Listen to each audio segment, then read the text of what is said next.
Good evening. I call this meeting to order pursuant to Chapter 2 of the Acts of 2023 and as amended as of March 28, 2025. This meeting will be conducted in person and as a courtesy via remote means in accordance with applicable law. Please note that while an option for remote attendance and/or participation is being provided as a courtesy to the public and board members, the meeting/hearing will not be suspended or terminated if the technological problems interrupt the virtual broadcast unless required by law.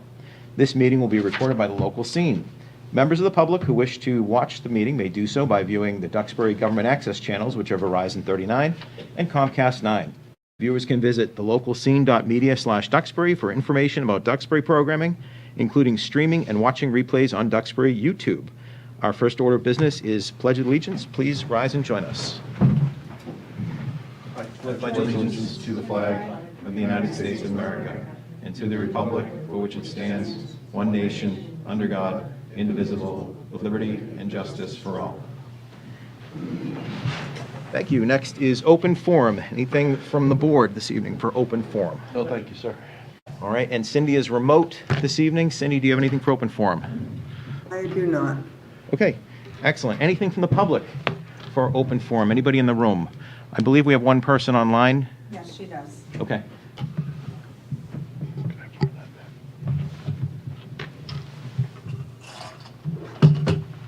All right, Christine Hill, go right ahead. Hi, I had to unmute myself. Okay, I wanted everyone to know and maybe take some, lessons from. Last Wednesday at the school committee meeting, we learned that somebody from the select board or the finance committee pressured Jen Whedon and Catherine Marshall to change their no vote on this FY27 budget. Everyone was very upset about this. And so I want to add, first, before I go on to my major point, I want to add a couple of caveats. During this budget season, some members of the school committee have been very uncooperative with FinCom and at times appeared to be bullying them. Also, vote wrangling is a time-honored tradition, and the mystery pressurer does have free speech rights. But it's not clear how seeking this kind of forced false consensus helps the town. So I was hoping we wouldn't have a witch hunt to find the person, but focus on the big picture. Does this culture of enforced consensus benefit our community? Does it lead to better decision-making? Is it reflective of our fundamental rights as Americans and human beings? Is it honest? Now to the select board and what you can do. I want to ask you guys, what signal do you think you send as a select board when you vote 5-0 on almost every question that comes before you, even when there's clear disagreement when you're talking? Do you really think those votes strengthen public faith in your board, or do they make you look like a rubber stamp? And then do we really want a town political culture where committee members come under pressure for voting their conscience? I don't think we do, and I want to encourage you guys to set a better example here. But also, I'm not the only one. I sent out a draft of this to my paid subscribers, and a reader sent me back the Inspector General's guide, How to Be an Effective Member of a Public Board or Commission, and directed me to topic 4, exercise care when making decisions and voting by informing yourself, asking questions, and expecting answers. It instructs members of public boards to ask questions and make independent decisions. It says public discourse, analysis, and debate are expected when your board meets, ask probing questions. Then it says exercise your own judgment and always act in the best interest of the public organization. Do not allow yourself to be marginalized by an executive or fellow board members who may assert knowledge or expertise above yours, or who simply do not agree with you. Do not rubber stamp official acts that come before your public board. Your work is important and you need to be informed. I think we should follow that advice. And as for Jen and Catherine, I've had disagreements with Jen in particular in the past, and I'm sure I'm going to continue to disagree with her about 1,000,001 things. But she and Catherine should be able to say whatever they want, vote however we want. And I think as a town, we'd all be better off and lighter in spirit if we let that happen. That's my comment. All right. Thank you, Christine. I vote for open. If you can go right to the microphone and introduce yourself for our record. We don't have to discuss it. Emmett Sheehan, Powder Point Ave. Maybe you'll discuss in the future. I think that was wholly inappropriate for what this little forum is right here. Thank you. Any other comments for open forum? I don't see anybody, and I don't believe we have anybody else online. Okay, I don't see anyone. Great. So we'll move on next to our first matter of new business, which is a discussion and vote regarding the Conservation Commission, Duxbury Rural and Historical Society properties. This will be presented by our Conservation Administrator, Nancy Rufo, Pat Loring, and Sabrina Kaplan, who's the Executive Director of the Rural and Historical Society. Ms. Kaplan. Hi, good evening. Good evening. Thank you for having me. I am here to present this multi-parcel conservation restriction to you all for your signature. This conservation restriction has been reviewed and approved by the Massachusetts Division of Conservation Services. It has been approved unanimously by the DRHS Board of Trustees and signed by Donna Wood, our president, Nancy von Stackelberg, our treasurer. And on November 4th, 2025, the Duxbury Conservation Commission also approved and signed it. The CR is now ready for select board signatures. For your edification, it is a 5-parcel restriction that will place up to slightly over 15 acres of land into permanent conservation for the town. You can sort of see there's 3 that are toward Powder Point in the Salt Marsh area there. The biggest parcel is the Russell Sanctuary, which is near Round Pond, and then there's one out at Hunt Park, which is on Marshall Street. If you flip to the next slide, you can see a little bit more clearly. So there's Powder Point Ave. In green is one parcel on the Salt Marsh. As you continue down Powder Point, on the other side, there's one called Sparse Oak, which is actually, in fact, where King Caesar used to soak the timbers for his boats and his masts. And then... Sabrina, just really, so I can see clearly, it's parcel number 404-142 and Correct. parcel 404-068. Those are the 2 parcels. Okay, it's difficult to see, so I just want to get it clear. Thank you. Those are the ones with the green outlines. All right. And then there's one sort of inside Bluefish River, exactly, along St. George Street. Excellent. And then the other 2 are on the next slide. Right. So Russell Sanctuary is off of Mayflower, and then Hunt Park is off of Marshall Street. So these are 5 parcels of land that I need to give full credit to Pat Loring, who has been working on this conservation restriction since pre-COVID. She actually chased down, she's going to be modest, she chased down, there was change in leadership in Boston, and she chased down a reviewer that she had worked with in his new job in Colorado to get this done. Thank you, Pat. Nobody in Boston was answering her calls. So thank you, Pat. We all know Pat is a municipal treasure. She is 100%. And if you flip to the next slide, I won't read all of this off to you, but this is a list of all the attributes of the lands that will now be placed in permanent conservation for the town. So really important things like preserving open space, preserving floodplain areas in the salt marshes, protecting fisheries, protecting against sea level rise and storm surges, and just generally aiding in climate resiliency. So, All right. yeah. Any questions from the board? Pretty straightforward. Mike? Yeah, just as a member and also a board member here, could you just quickly, if anybody knows, describe what these properties are and what their historical significance are and why they're part of the, Why they're part of the Duxbury Rural and Historical Society.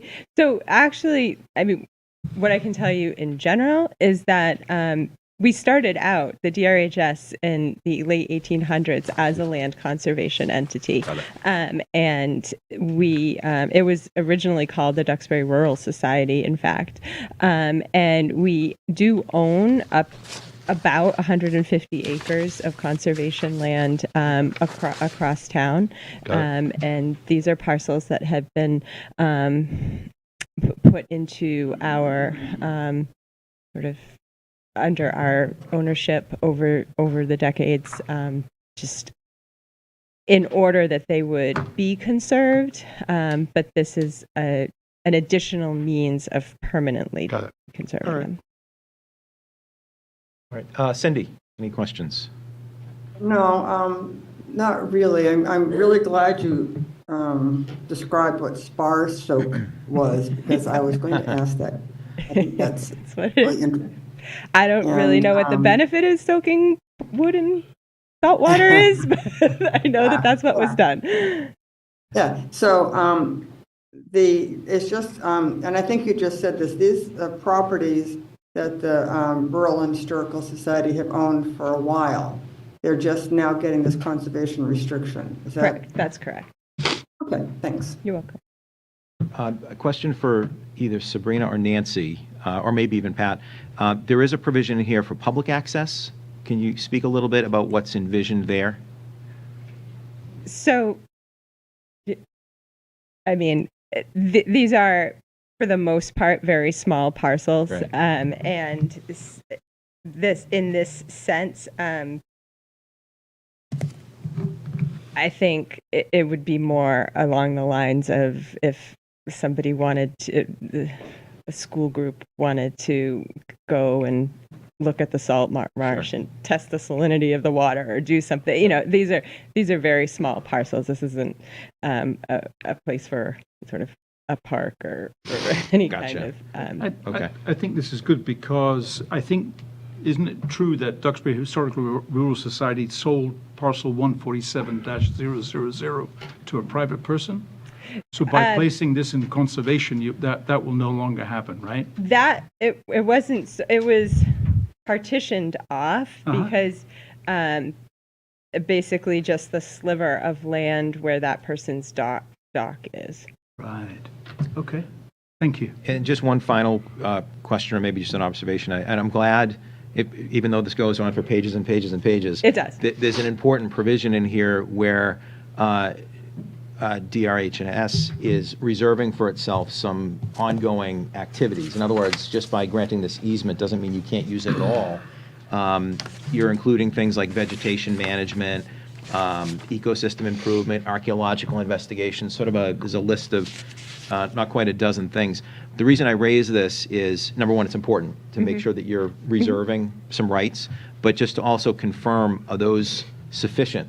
Are those broad enough for what the society might have in mind in terms of use of the property going forward? And of course, conservation will be eminently reasonable, as we know, with granting any permissions that might be necessary, but given that this has probably been looked at 1,000 times, I presume somebody's looked at this, but given that, this is perpetual, and, 50 years from now, somebody might need to blow the dust off of this and look at it for some reason, I just want to make sure that the society is We comfortable are with 100. it. Okay. Yes.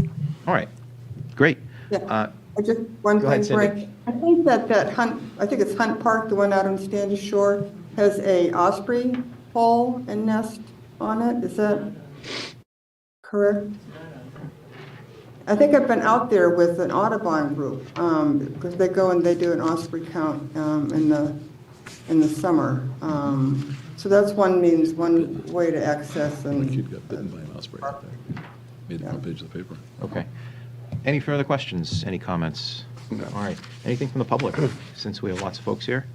I don't see anything. Pat, is there anything that you'd like to add? I think the osprey pole, though, is not on Hunt Park. Osprey Pool is not on Hunt Park. Okay. It's in the salt marsh, Eagles Nest. Okay. Thank you. And Pat, thank you very much Yes. for all the tremendous work you've done, not just for this, but for the town generally. You're an unsung hero here for so much open space in our community. Thank you very, very much. Thank you, Pat. May I have a motion? Yes, I move that the Select Board approves conservation restrictions on the following lots pursuant to Mass General Law, Chapter 184, Section 31-33, as presented.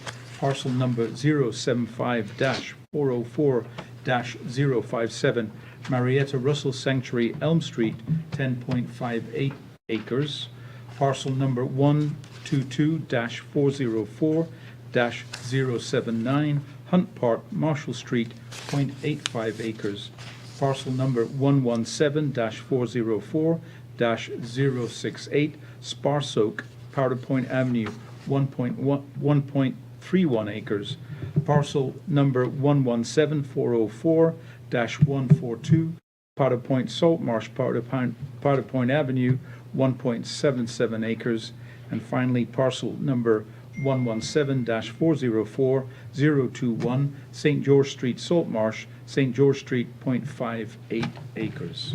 Second. We have a motion and second. Any discussion on the motion? This requires a roll call as we have a remote member. We'll start with Cindy. Cindy, aye. Michael, I. Brian, aye. Fernando, aye. All right, the ayes have it. The motion carries. Thank Awesome. Thank you very much. Thank you. Thank you all. Terrific. Thank you. And thank you, Nancy Rufo, as well. All right, next on our agenda is a discussion regarding the cemetery development of additional space. This will be presented by Chair of the Cemetery Trustees, Bob Hayes, as well as consultant Vesna Meneva of Havalson Design Studio. Mr. Hayes.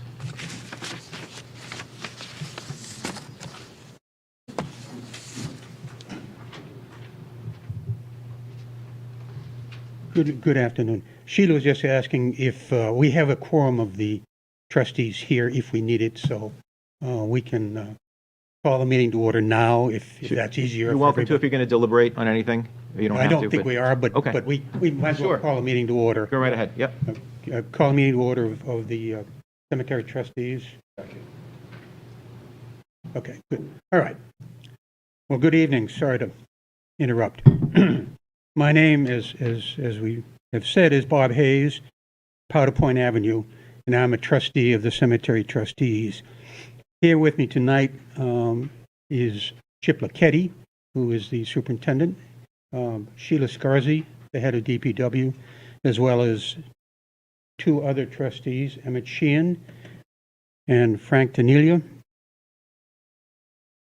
We're here to present to you and to the town, I guess, as well, the proposed new development of a portion of Mayflower Cemetery, and to answer any questions that you all might have or the public might have.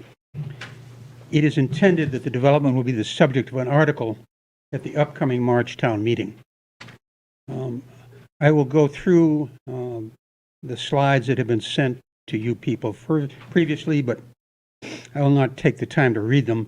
Rather, I will outline some principal points as we go through each slide, but then if there are any questions as we go through it, please stop me, and we can address them as they come up. I think that would be the best.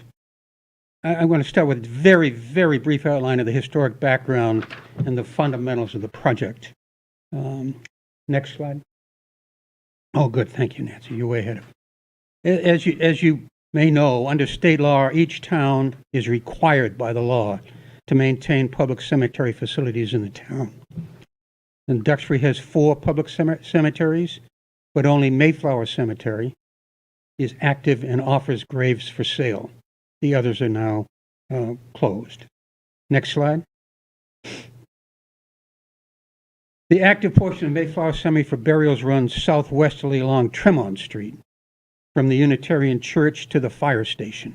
It's all a contiguous property. As an overview, the first burial in the cemetery was in 1787.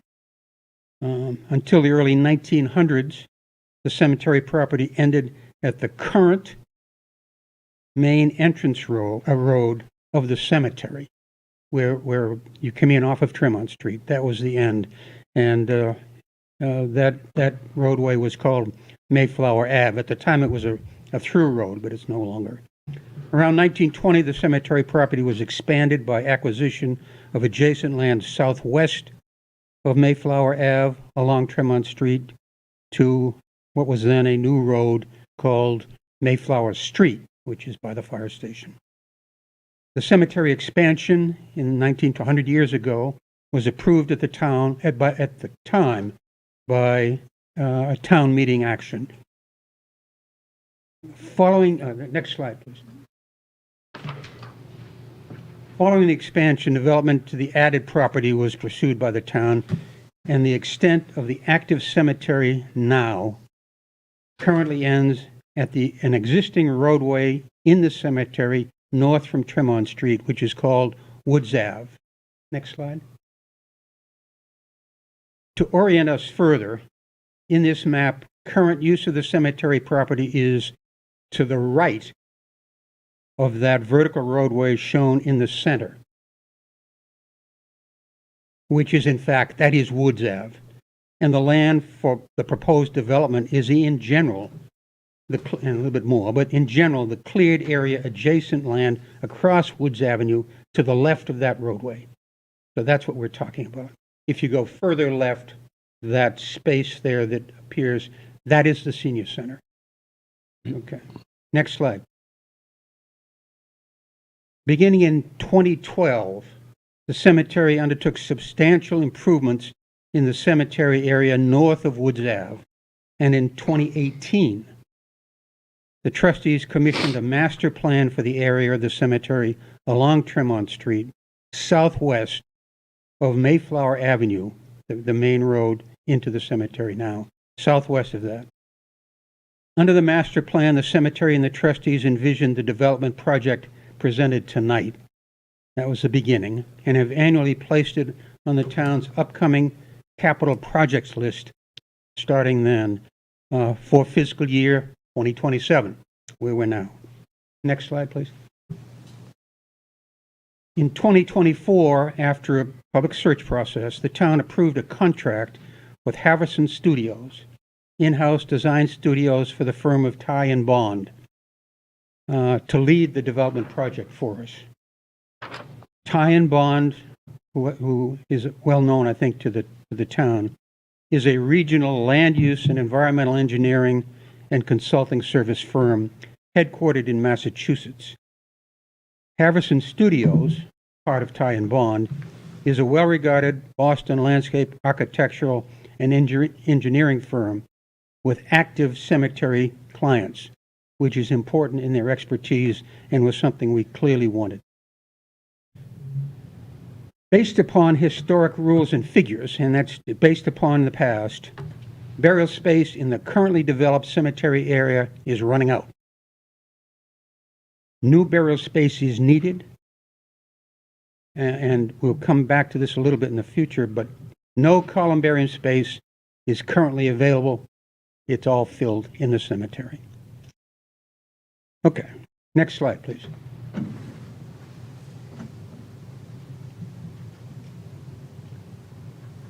With respect to the development project and recognizing the current economic pressures of the town, the project's parameters emphasize three major principles. One, we wanted to aesthetically harmonize the development with the historic Mayflower Cemetery. And as you all know, Mayflower is one of the significant historic assets of the town. Two, we want to maximize, to the extent practical, the number of interments made available by the development. The development is going to occupy most of the unused cemetery land along Tremont Street to Mayflower Street. Future development of the cemetery for burials will need to be somewhere else. This is going to this will use up that contiguous strip of land along Mayflower. And then we've got to go somewhere else. I just point that out, and I won't get involved in the complexities of what that means, but it will mean a lot. Okay, so we wanted to make as much as we could the use of this parcel to be full. And three, and this is important, we need the development project to conform to the available budget. Okay. Next slide, please. In developing the Sorry, budget. Bob, I'm can I sorry. just ask a question? Yes, So- sure. Again, just for my education, right? Mass General Law states that towns must have a cemetery with, Yes. okay. So the message is when this is full, then we as a town need to find another plot of land to, If we run out of space yes, and we cannot say to the town, we're not burying anybody, okay, just can't do it. right, it's against law. Okay, Now, as I say, there is other land. yep, But we cannot not have a cemetery that's available for public. right. All right, appreciate the Yep. information. No, Thank no. you. And that's a long-standing, I mean, that's not new, that's long-standing. Sure, Okay, okay. all right. No, that's all right. That's what we're here for. In developing the budget, we want to make clear that the project will only use cemetery funds. No taxpayer funds are going to be used for the project. And the aggregate cost, and we don't know this yet, but the aggregate cost is estimated to be approximately $2+ million. Now you're going to say why, and there's a lot of things necessary to do that. But for instance, to comply with the stormwater regulations now, which are new, $500,000 right there. Anyway, which has not been done in the past in the cemetery. Okay, but that's what it is. Because of the budget, and we are limited to cemetery funds, subject to the public bidding, which this will require, the budget may require that full development of the completed project may take some time. May not be done right away, all of it. Okay. Next slide. I'd like now to introduce Vesta Maniva. She's the principal landscape architect for Harrison, and she'll present in more detail, in fact, their concept design, which I think is quite impressive, and to answer any questions you might have for her. And then we are here to answer any overall questions. Okay? Rob. Mike, Thank you very did you have a much. question? No, I just was Oh, just nodding? sniffling. Okay. Yeah. Vesta? Thank- Thank you. Thank you, Bob, for the introduction. I just wanted to give the audience and the select board a little overview of the company. Halverson has a national renown for our work in historic cemeteries, planning and design, and I myself have been working in this field for the last 10 years. And probably as many cemeteries. And Duxbury has been really a great pleasure to work with. We enjoy working with historic cemeteries, and it was also a great working experience with Bob and Sheila and Chip.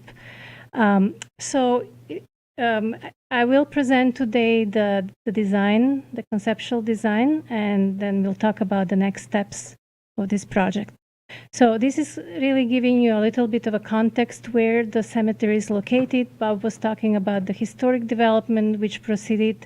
If you look at this plan, north is to the right, and the oldest part of the cemeteries are to the right, and the development has been going southward. So the development area is about 8 acres, and it's currently mostly cleared land with some fringes of volunteer vegetation. And the next slide, please. And working in historic cemeteries, we always, one of the guiding principles is always to honor the spirit or the character of the existing cemetery. It's very important because it has a deep community meaning, but also very deep personal meaning for those that have loved ones in the existing cemetery. So the new part needs to be aesthetically compatible, but also it needs to meet the needs of the present ways of doing things. So, you know, the cemeteries of the 18th century and 19th century was very different in the way families use the space, and now it's mostly used, maybe it's sold as single lots or as as double lots. So we had to take all of that into consideration. And the way we harmonize this design with the existing cemeteries, we try to kind of match the structure, and you will see that there is these roads that on the right-hand side, the grade area is existing, the darker area is the proposed. We are basically continuing some of that established framework, but we are trying to loosen it up a little bit. And the aesthetics was so important that even though Bob said we tried to maximize the space for graves, we also wanted to provide adequate space for green. So people will be able to access the memorial that they wanted to go to. And we also created these opportunities for people that want to use the cemetery as a recreational resource. So we introduced this little meandering path, as you can see down at the bottom half of the cemetery, which the desire is that it's going to be a stone dust path and landscaped and a little bit more, not something that you see at any old cemetery.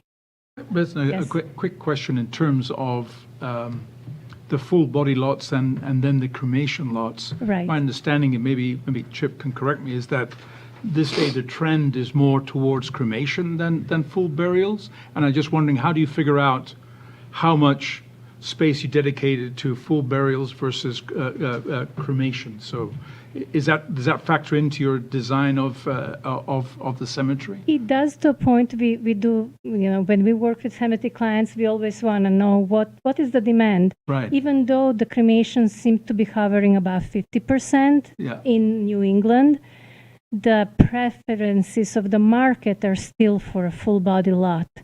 So one of the things that we always try to do is provide attractive options Okay. for cremation, because cremation lots are much smaller, much more land efficient than a full body lot. Right. People will buy a full body lot and bury cremated remains. Okay, still. got it. Multiple, yeah. So yes, so in this case, we still have. It's much easier to convert a full body lot into Okay. cremation. Right. If demand picks up. All right. Now I understand. Thank you. So it is still, yes, that's right. Yeah, sure, Chip. Yeah. I'll add a little to that. Yes, please. So, Chip, if you can just introduce yourself for the Chip record. We know who you are, Locketti, but Superintendent, Cemeteries, Crematory. So most people still prefer full burial graves for a couple reasons. One, we allow 4 urns in each grave Right. if everyone's going to be cremated, so they can fit up to 8 urns between 2 graves. And people still want their headstones. They want to Right. be able to go plant, have something to visit besides a flush marker in the ground. So the traditional graves are still the most popular. Thank you. Before you sit down, because you've touched upon something I was going to ask, but I don't know if we're getting too far ahead of ourselves in the discussion. The markers, because I know maintenance is an issue. For when you've got the upright markers versus flush markers, when you've got the folks in the lawnmowers and line trimmers and all that stuff, the upright markers are a lot more labor intensive. So in terms of the layout here, what do you have in mind in terms of flush markers versus upright memorials? Because So- that goes to DPW and what it's going to be expected to do Right, for so upright. the flush markers would still be at the cremation lots. Flush markers at a traditional grave if they want them, but they'll still be able to get their headstones. The full graves won't be restricted to flush markers only unless you buy one grave. And that's in the rules and regulations now. Part of the reason is it makes everything tighter. So if I sell one grave and I allow you to have a headstone, it's going to be a lot closer to the person next to you. Right. And it adds that much more maintenance for us. I mean, every single headstone in that cemetery, we have to weed whack around, Right. and I have 3 grounds crew. So they do a great job, but with all 4 cemeteries. But when we started the design, that was one thing I brought up from the very beginning, was maintenance and the staffing we have. So they kept that in the back of their head when they designed this project. All right, thank you. Yeah. Go ahead, Bob. I have one other quick thing, I'm sorry, which is in laying out this, you'll see that there's kind of two sections, a northern and a southern section. We are only surveying the southern section now. We are holding off on the surveying of the northern section to see whether the need changes from full burial to cremation. We have it laid out, but we're not gonna survey that yet, and maybe for a couple of years until we see how it's working. Okay. Okay, So that's open. got it. Thank you. Thank you for those clarifications. So speaking about cremation lots, yes, we have 3 areas for cremation lots, which will be the flush markers, and they're shown at the bottom right, bottom left, and then there is one centrally located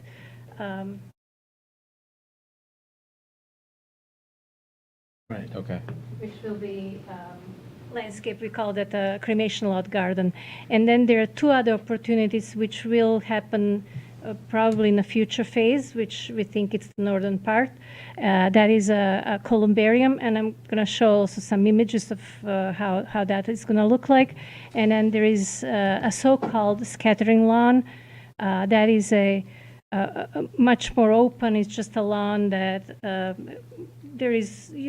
You don't sell a lot, basically, and then the memorials will go on a communal monument, which the thought was it could be some sort of monolith or ledger stones, and it's really for some people prefer that sort of lighter touch as their final wish. Next step, please. Next slide.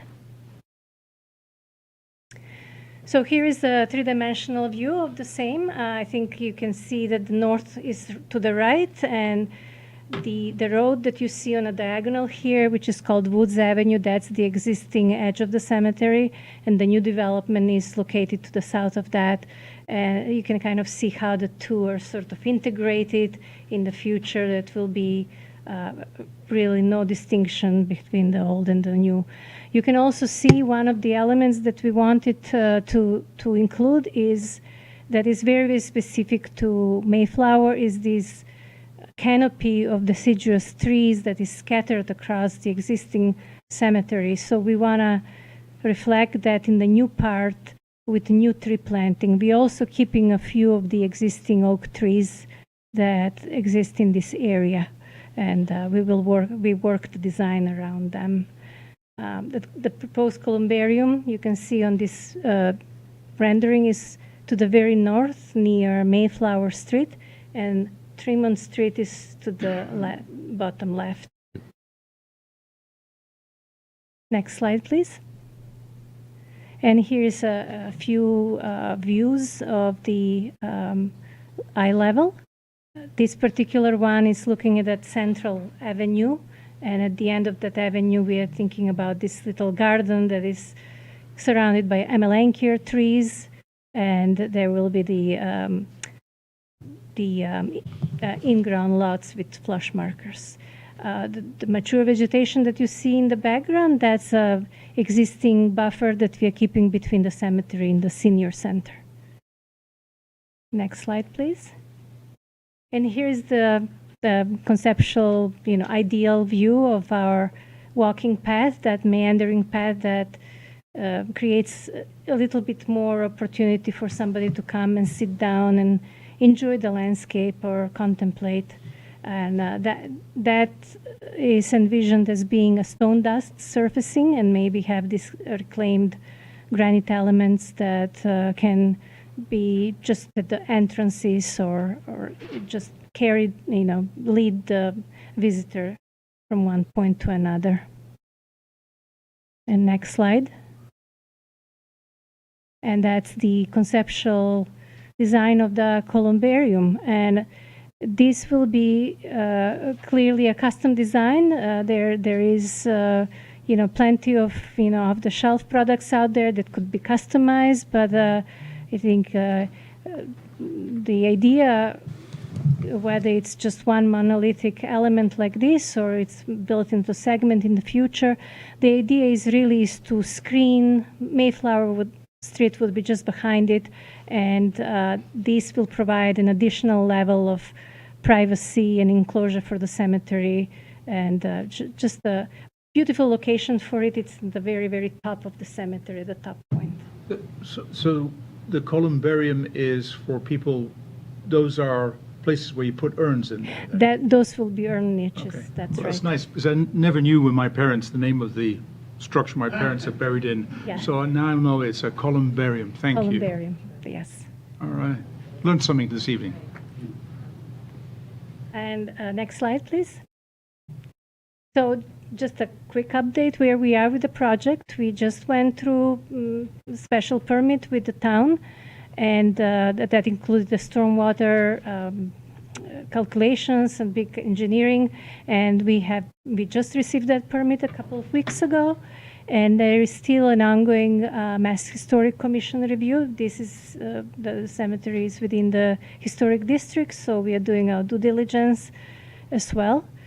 And then the next step is we need to complete the construction documents, hoping to do that by the end of February, and then approval by town meeting, which we are seeking in March of 2026. The hope is that the project can break ground this spring, this summer, and be completed probably not at the end of 2026, but we will see, depending on the timing of what the contractors think. Next slide. Just a quick question for Bob, maybe. What exactly will you be asking at the March annual town meeting? What will be the question that the voters will be asking? You'll be Yes. asking the voters to vote on. Well, as maybe you saw in the documents, there are three different cemetery funds. One of which is called the Sale of Lots and Graves Fund. Okay. That fund, we can take money out of that fund of the principal, but only with the vote of town meeting. Okay. The other two funds, we can only utilize interest, but one has been existing since 1890. So there's interest money in there, but we do not need town meeting approval. We need administration approval. Okay. And board approval. So what we intend to do at the town meeting is to, in fact, get the approval for the appropriation of money out of the Sale of Lots and Graves Fund and approve the project. That's what we did. But it's only, none of that money is coming out of your tax base. That's all. Or it had in the past. No, it came from Sale, sale, all from all sales. from sale. Yep. Okay. Thank you. Yep. Go ahead, Mike. Question, what historic designation does it have? It's part of the historic district. It's, The local historic district? Like a, yes, that's right. okay. It's a national register. National register. Is national, okay. Because I didn't think it was part of the local historic district. No, it's a national register. No. It is maybe not the top thing, but there is a designation. Enough that you have to It's seek. included in the town hall. Ah, huh. Okay. So, as Bob mentioned, we had three criteria, right? There was the first one was aesthetics and being compatible with the existing cemetery. Second was maximize the burial space, and the third was fit within the given budget. So the $2 million was our budget that we have been working towards, and we have done an opinion of probable cost both at schematic design and then at design development, which is prior to going to permitting. And so we had found that most likely the entire project will not be able to fit within the $2 million. However, we have a plan of how to do that in a phased way so that some things will be done in phase one, which was the entire site preparation, the entire grading and placing of lawn, the roads, we are hoping, and the entire stormwater infrastructure will go in this phase. And then some of what remains as phased in the phase 2 will be the laying out, the surveying of the graves in the western area, as well as some of the landscaping in the western area may need to wait a few years. So with that, I want to just express that it has been a pleasure working and assisting the town with this project, and we hope to continue the legacy of Mayflower with this new development. Thank I'd you. like to open it up to the board, starting with Cindy, if you have any questions or comments. Yeah, my question was going to be about cremations and full bodies, and Fernanda fixed that. So no, the comments are that by the design, it really looks lovely. It looks like it's going to meld well with the rest of the cemetery, and it looks like a nice project. Thank you. Mike or Fernando? No, I Thank you. agree with Cindy's comments. Yeah, it's Agreed, pretty yeah. nice. Great. The municipal geek in me is coming out a little Oh, bit. here This we is go. one of the core functions of municipal government is to do exactly this, dating back to colonial times. So we don't think of this until we need it. So I want to thank the trustees for the foresight in planning something that's critical to our community, and doing so in a really lovely way. I know there's ways to do this, and I think you picked a very aesthetic method for pursuing a continuation of what already is a very picturesque cemetery. And one thing that strikes me in particular is the way you've incorporated access for the living as well, because as we know, especially in the brutal winters here in New England, one of the safest places to walk in the winter is in the cemetery, without your dog, with no pets. But it's a great resource for those of us on this side of the grass as well. And I really appreciate how you've tied in the walking path, so to encourage folks to use it while we don't need it on a full-time basis. I think you've heard from members of this board. We're supportive of what you have in mind here, what you've presented. And I understand at this point there's no vote that you need from us. This is more of an informational session for us to understand what you have in mind, and to alert us to the fact that we're running out of space in what we have presently developed. So thank you for your foresight on that, and bringing something very tasteful to us. Any other of the trustees like to address the matter as well? Bob, go ahead. I just wanted to end up by, well, thanking you, but first saying that the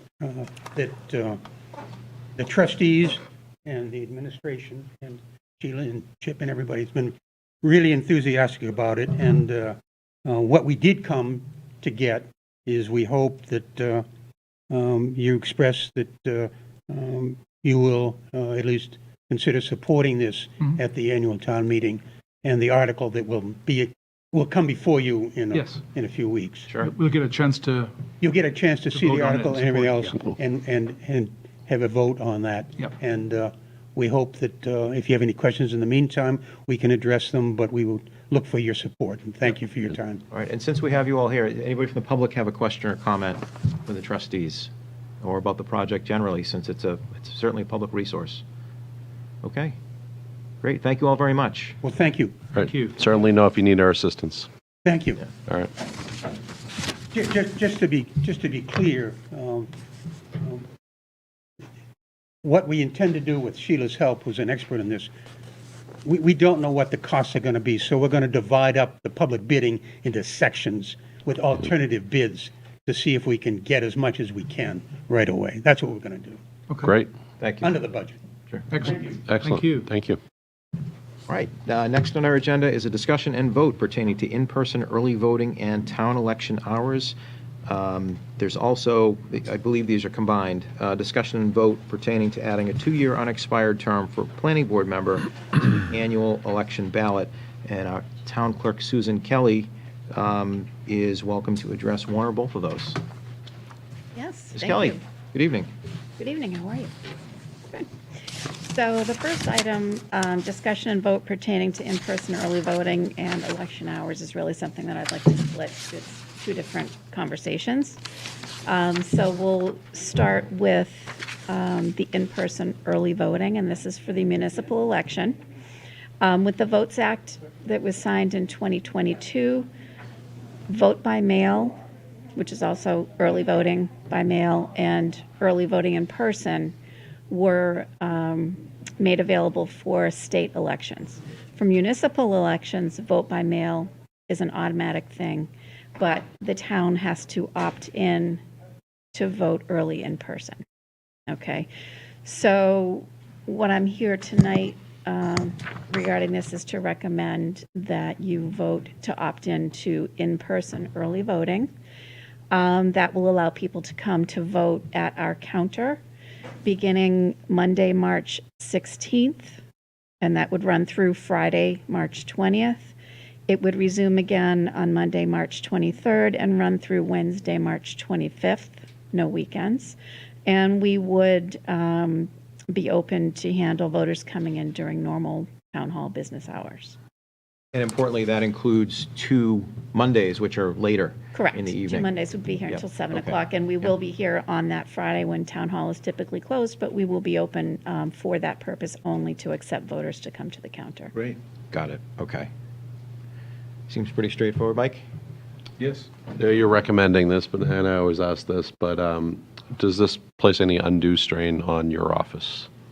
It is more work, but whether we do the work prior to the election or on election day, which you'll see in a chart that I have coming up for another conversation, we are touching the ballots regardless.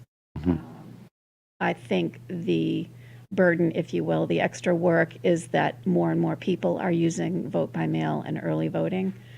As each year passes, I think for the last town election, we had somewhere about 48% of the people vote early, of the 4,000 people that voted. Makes sense, yeah. So All right.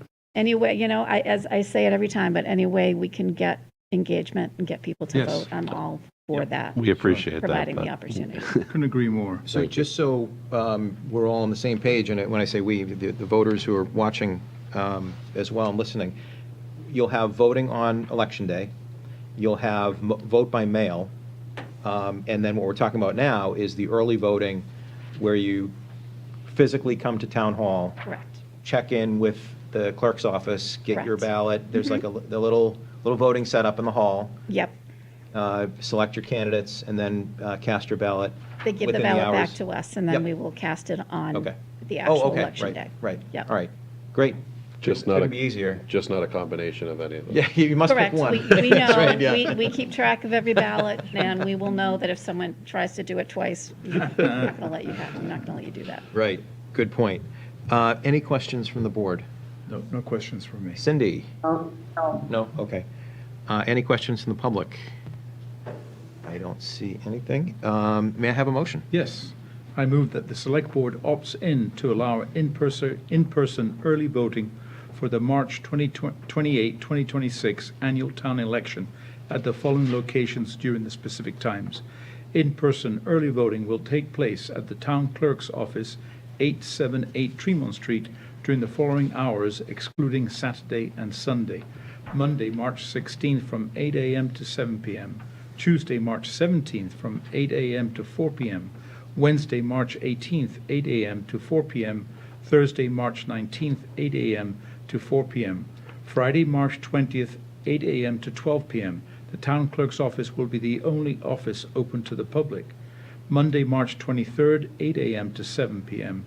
Tuesday, March 24th, 8 a.m. to 4 p.m. And finally, Wednesday, March 25th, 8 a.m. to 4 p.m. Second. Motion and second. Any discussion on the motion? Hearing none, I will call for the vote, starting with Cindy. Cindy, aye. Michael, I. Brian, aye. Fernando, aye. All right, motion carries 4-0. I did have a question, then I lost it.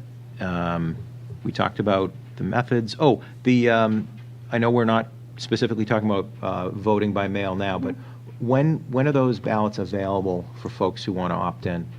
So we sent out with the census an application to vote by mail. Everybody got one in their envelope. It's because we use a mail house to do that. So voters are welcome to photocopy it or write multiple people on the same application.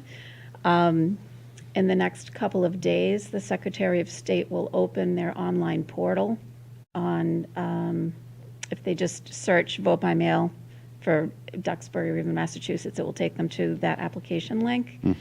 And we are taking applications now. We will start mailing ballots as soon as they're available.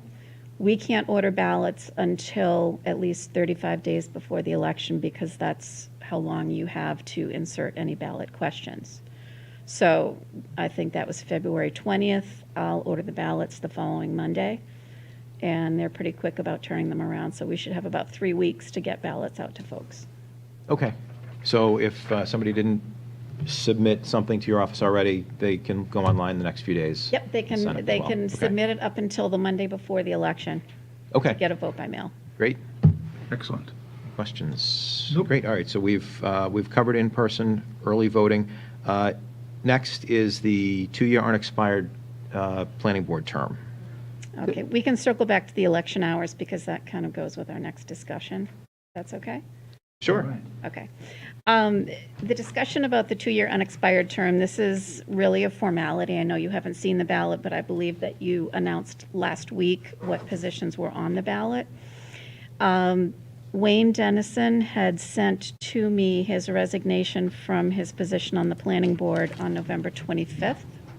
And that resignation will be effective the day before Election Day on March 27th. As a formality for us to accept nomination papers for a two-year unexpired term to fill his position, you have to vote to insert that position onto the ballot.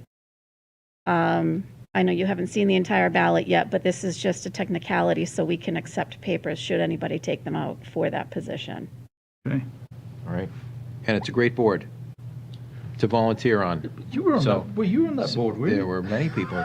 We have great volunteers in town, so somebody who's ready, willing, and able, please sign up for the, we need two, that's right, Me for too, there's a planning board. 5-year, Right. which is a full term, and then the two-year unexpired term that Okay, Wayne will be great, leading. great. Okay, so I think we have a motion. Yes, I move that the Select Board inserts the following office on the annual town election ballot. One planning board member for an expired term of 2 years. Second. We have a motion and second. Any discussion on the motion?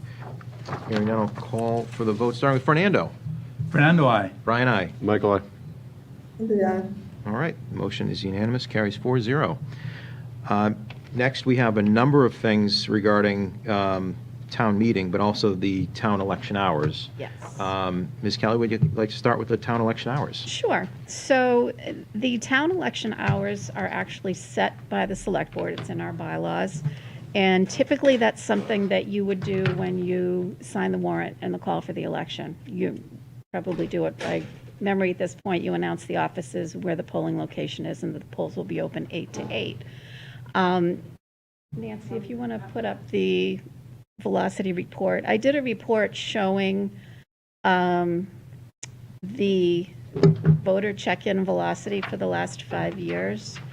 And I'll come back to March of 25, but you can see typically the height of voter check-in is in the morning. That is actually not only voters there in person, but it's also our staff processing vote by mail. Yeah. So we start that first thing in the morning, except when you get up to 2025, the election day was so busy that we ended up processing those at the end of the day. Because of the way we process the ballots through the precinct, I can't tease out at this point which of these are vote by mail and which are in-person ballots. We will be trying something different in March using what's called a central tabulation facility. It's a separate machine where we cast all of the early ballots through for all precincts. So that way we should be able to pull out the two methods of voting. Very hard to see the time on there. This is showing an 8 to 8 voting day. I did put a red line, which delineates the 4 p.m. hour, and the blue line is at 6 p.m. except for the graph for 2025. If you look at the 4 previous years, you can see that voting really drops off in the afternoon. And I think with more and more people voting early by mail and in person, the need to have the polls open for 12 hours, I think it's an excessive amount of time. We are staffing that location from 7 a.m. to basically 9 p.m. And I don't think at this point there's a need to be there that long. State law requires that we open the polls by noon and are open at least 4 hours. In looking at this, we used to set our hour, we used to say people go to the dump starting at 8 and then they'd come to vote. Dump now opens at 8:30. I can recommend to you that you reduce the hours since we have all these other methods of voting. We've talked about, in the office, different timeframes, whether it was 9 to 6, 9 to 4. I think starting at 8 is even probably a little bit early. I know there's some early birds, but, typically people will go to, it sounds silly, but go to the dump first. I did meet with the registrars, and while it's not required, because this is your decision, I just felt it important to touch base with them to see how they felt about reducing the hours. And the consensus was they felt closing at 6 was a good intermediate step. If we were open 8 or 9 to 6, I'm still staffing with 2 shifts of people, about 70 people. It's 70, isn't it, right? Yeah. That's right, okay. So if we were to open 9 to 4, I can probably staff that with our central tabulation, probably 40, at the most 45. When we have the 12 or 14-hour day, I have a couple of people who will work the full day, but most people do not. Right. So if it was 9 to 4, I think a majority of the people would be able to stay all day. And I could do that in one shift. This is not something you have to vote today. You can think about it, and when we call the election, which I think is February 9th, you can make the decision between now and then and see how you feel about it. What I other definitely wanted to communities? bring this up. Sorry to interrupt. Go ahead. No, I just wanted to bring it up and put it out there as an option, and give you some time to think about it. Sure. No, I think it's a great point, given that since COVID, we've had more opportunities to vote in ways we never had before, and I think folks have really begun to rely upon voting that's not on the day. On the day. Right. With that said, we want maximum maximum participation. Correct. Correct. And I guess the only question would be, 4 or 6. But with that said, I think it's important for us to consider something other than what we've been doing, especially given finances. Yep. And even if it's saving, under $10,000, that's still a lot of money in municipal dollars. Right. We can make It would that- save my payroll about $3,000. Okay, probably. 3,000? So it's not nothing. It's not nothing. That's something to consider. Are other communities looking at this? And if so, where would this rank in terms So- of our peers? I did a survey of some Plymouth County towns, and I would say I would have 5 of about 15 that are still open until 8 p.m., Duxbury being one. I have one that's open from 11 to 7 p.m., and several that are open from 9 to 6, or even 7 o'clock. I know that there was another town that if they don't have a contested ballot, they're open from 9 to 3 or 9 to 2. So it's something that you can adjust every year if you felt the need to do that. If you thought there was a reason that you wanted to be open until 8 o'clock, you could set that hour when you sign the warrant. Okay. Susan, reducing the need to find people, right, from 70 to 35, 40, that's significant, right? That takes quite a bit of workload off your plate, right? Well, we have a roster of about 70 that have been trained and another 10 or so who are waiting for training. Not everybody works every election. And this does give us some flexibility. I know for this coming March election, we have 3 wardens who will be out of town. So we can then draw from like the backup, if you will. Right. Okay. So it will make it easy for you, or you? No, I think it will. I Okay. think it will. Okay, I think that's important, right? Yeah. So, okay, thank you. Mike? My only, I guess, thought, just looking at this for the first time, is that 4 to 5 hour, perhaps is folks that have been out straight all day and trickle in. Athletics have kind of ended by 4.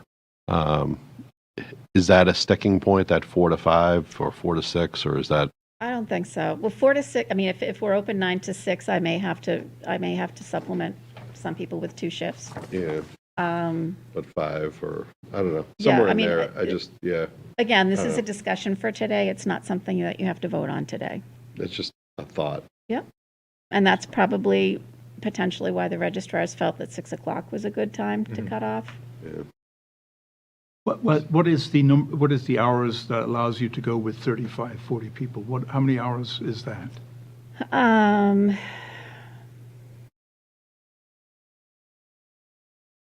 You think 9 to 4 is the one shift, because we do have before and after the Right. election. So it is 9 to 4 that allows you to I go with think- that smaller. Yeah, because we do have to tally after the polls close, so people are there for, most people are there for an additional hour. Okay, And that's certainly something that I can review with the staff. Again, we're just sending out our work request yep, forms to them, so we can certainly ask that question, what's the maximum time? There's some people who just want to be out of there at 2 o'clock. All They right. just don't want to stay later. yep, But there could be others that may say, no, I would stay a whole day Yeah. if it was just a couple of more hours. all right, thank you. I want to give Cindy an opportunity to ask questions. No, I don't really have any questions. I was just thinking about the stragglers from 4 to 6, and I think, as a first steps, being open to 5 or 6 is a good idea, but,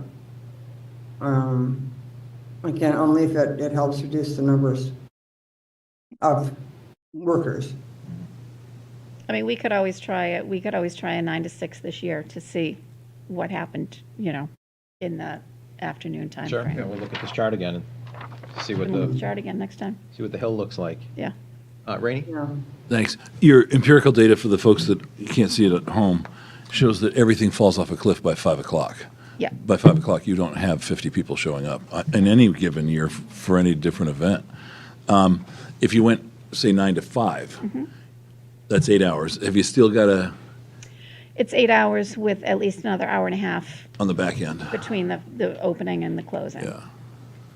And Have you thought that about extra opening hour it? and a half wouldn't necessarily, we typically now have a closing team of a much reduced number of people, so it's Yeah. possible that I could hold over people to work from 9 to 5. What would 10 to 5 do instead of 9 to 5? I think you'd be cutting off people who come right after going to the dump, and I know that sounds silly, but I know you would understand that, being someone who, I never go that early. well, I know, but people do. But now that it opens at 8:30, Right, so And it that's will why we forever. picked 9 o'clock. It's certainly something, again, as I said, you don't have to vote on it tonight. We can Right. send out a survey, excuse me, a survey to the workers to see how they felt about that, and if anybody would be willing to work a full 9 to 5 day. Yeah. And I'd be interested in hearing from the public as well. So folks who are watching this video, please share your comments to the select board and let us know what your opinion is, because I certainly have some thoughts. We all have thoughts up here. But we want to make sure that everybody who wants to vote, it's a fundamental right. Absolutely. That there's an ability to do that. And while we're being cost conscious here, that we don't inadvertently disenfranchise anyone. Exactly. So it's an important discussion with as many voices as we can hear. and the nice thing is you're offering 3 opportunities instead of Right. just one, Right. because there's very few people that grew up with, nowadays you'd have to be 18 to understand what that means, Right. Yep. Right. or Okay, older than 18. So we'll continue this to a future meeting. I'm looking Fine over with me. Rainey. Yeah, it's fine with me. By then, I'll have some survey results back from the workers to see who would be willing to work a full day. Okay. And I have another question, just because I didn't know this. In future elections, if we have an uncontested race in the ballot, so we could actually reduce the polls to just 4-hour minimum? Correct. It has That's to be huge. open by noon and be open at least 4 hours. Oh, that's terrific. So you could do a 10 to 2. Yeah, that's ideal. Okay.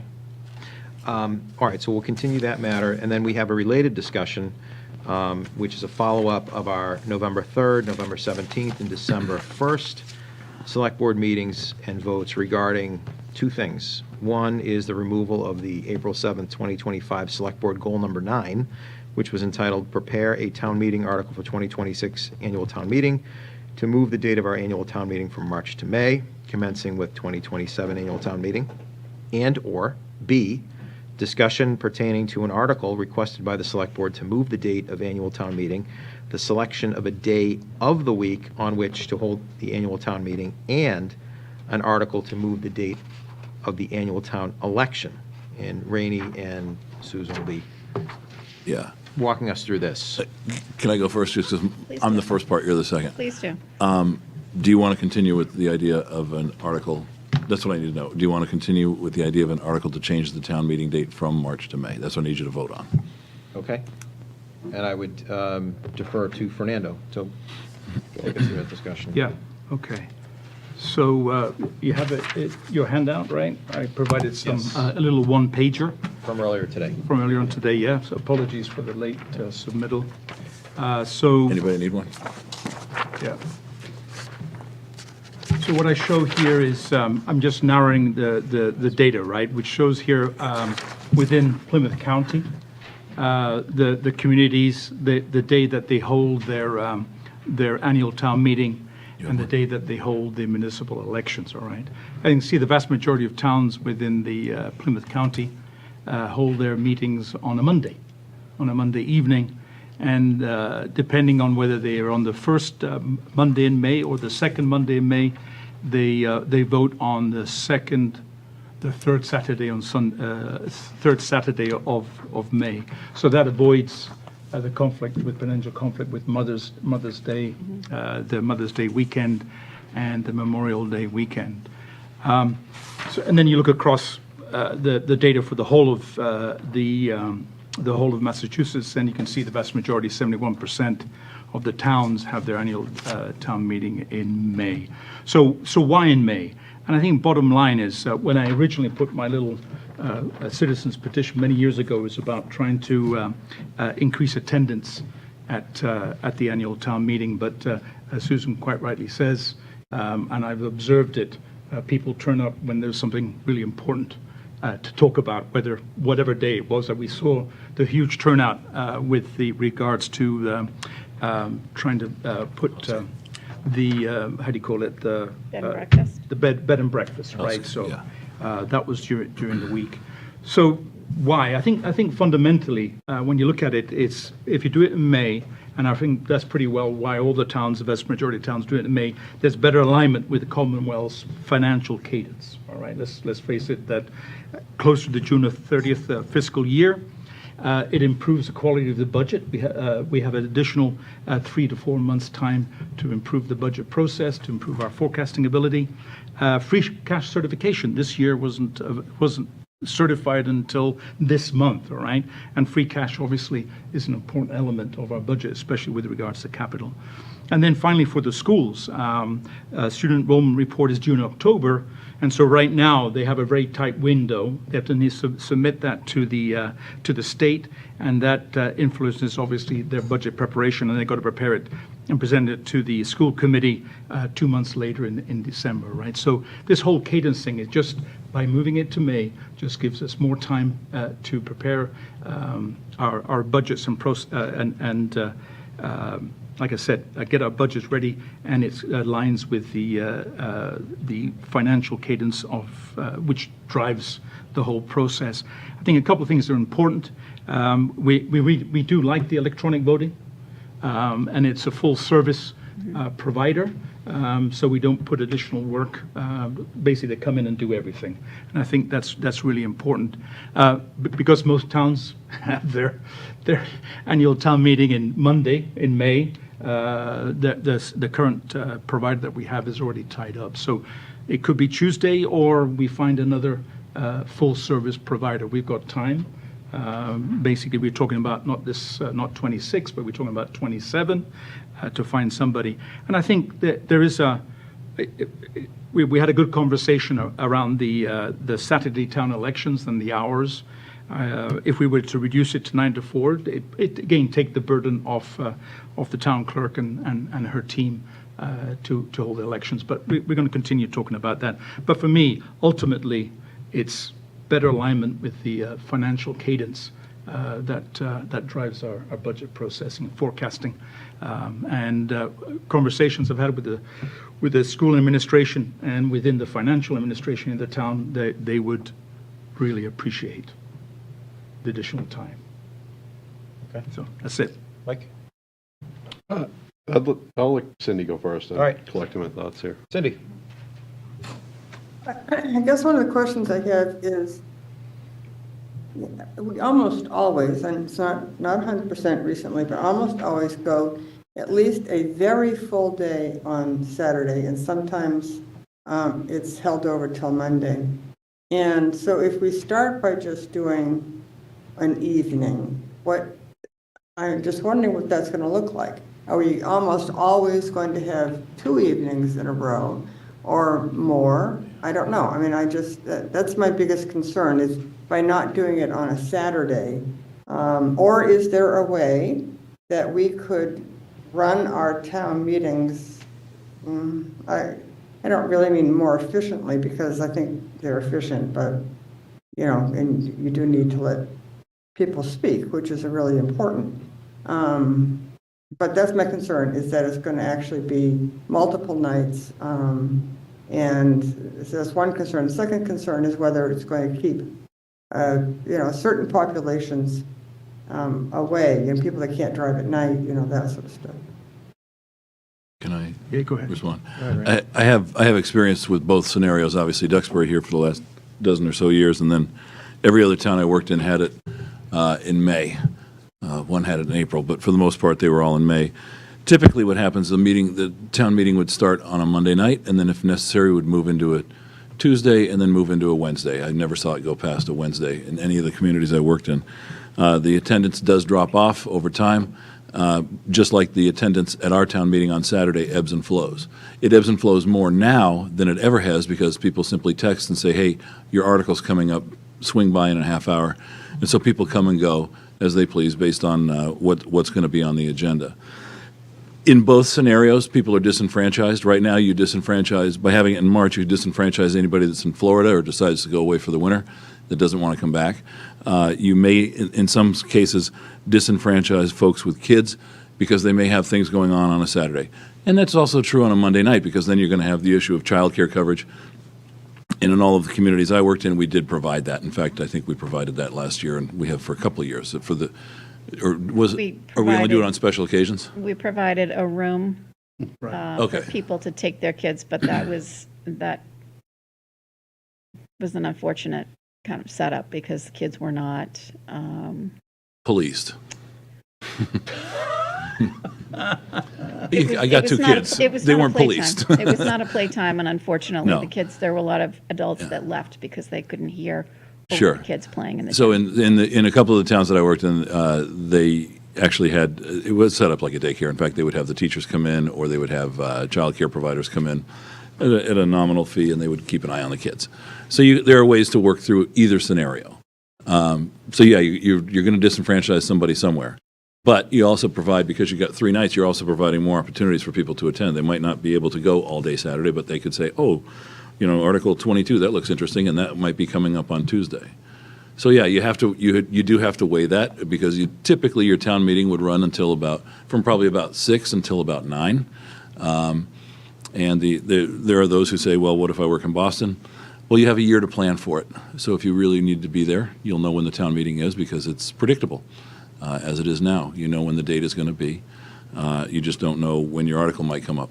Further efficiencies can be built into the town meeting, whether you have it on a Saturday or a Monday or whenever, by doing consent agenda items.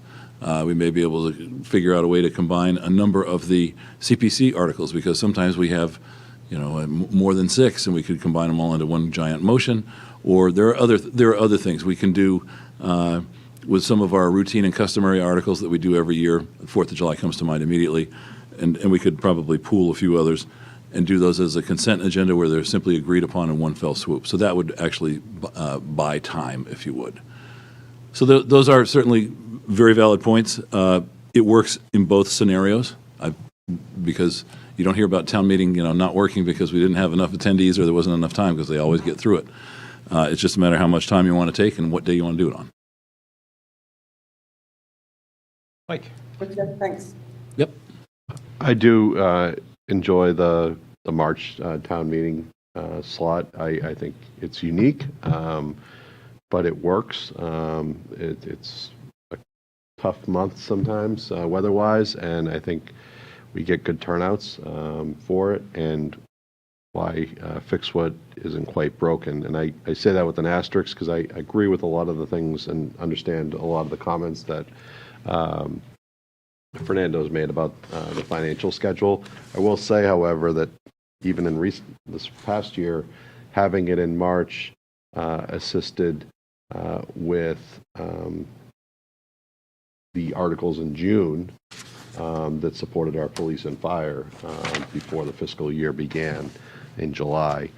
So it gave us some breathing room to kind of react to the March and municipal votes.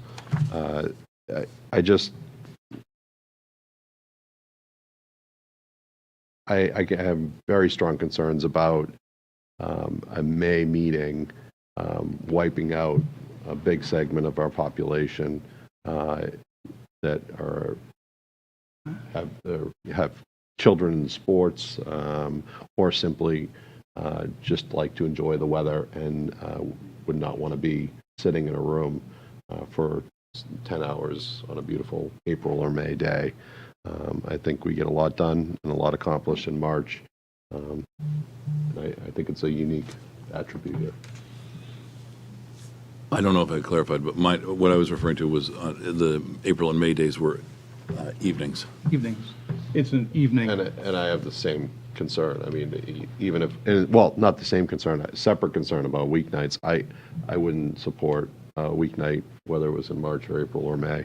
I think we just lose too many people that are working or have young people in activities. And I just think we disenfranchise way too many people that are full-time active members of our community. Mike, I must admit, I don't understand your reasoning, to be frank. 71% of the towns have their meetings in May. They have it on a Monday and evening, and it works. So, I haven't attended any of them. But anyway, I disagree, and I just these are anyway. I find it anyway. It's fine. I just find it amazing. Okay. I'm open to the idea. We've all been to the Saturday in March. We know how that works. Yep. Fernando, I hear a number of the points you're making. I'm sensitive to unintended consequences, such as a good point about folks not being able to drive at night potentially. That's a real concern, and I wouldn't want people to not come because it's an evening meeting. But I do think there's some merit to exploring it. And I know we've gone back and forth over the years.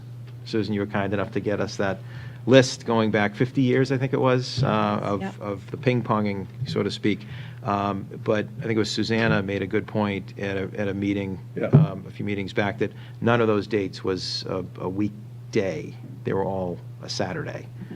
So we haven't tried a weekday.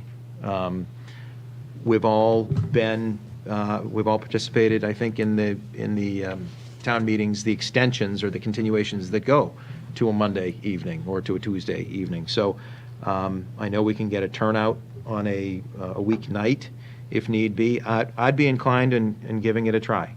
But with that said, I'm looking over at the town clerk and the assistant town clerk, who need to be the backbone of that operation with the moderator.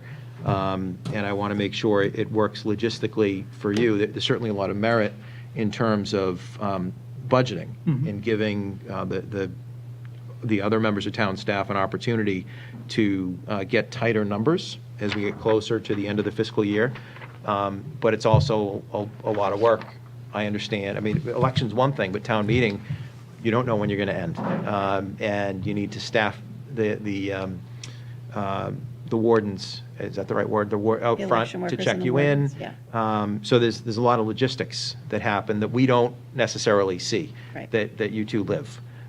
So I'd be curious to get your unvarnished opinion as to where you would see this going if we were to change it to a weekday night in May. Yeah, I have some concerns. I agree about the participation concerns with parents with kids in sports, people who don't want to drive, people who have kids that they need sitters for. Would that happen on a Saturday? Potentially as well, but that's just something that I think about.